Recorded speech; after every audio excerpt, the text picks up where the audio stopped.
In het begin ging het mij heel langzaam. Want ja, toen kon ik het eerst stuk nog net goed. Maar nu gaat het eigenlijk best wel snel, vind ik. Dik 3400 papieren kraanvogels hadden bij genoteerd. Soms heel eenvoudig en soms maakten ze er een mooie tekening bij. Als alle vogels klaar binnen, gingen ze de grens. Daar werkt Tjitske Dijkstra onder squallen. Ze is initiatiefneemster van de actie. Hoi Tjitske, weer 348 vogels. Groetjes groep zo'n 8 en 8 van de Stapstien in Kolmsweeg.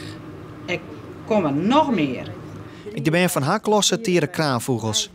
Tjitske, haar vriendinnen en collega Hieke Raap wie een van de Friese slachtoffers van de vleenramp. Het is natuurlijk een hele bizarre gebeurtenis geweest, hè, de MA-Santje. Ik ben heel blij dat wij op deze wijze het mogelijk van het delen kennen.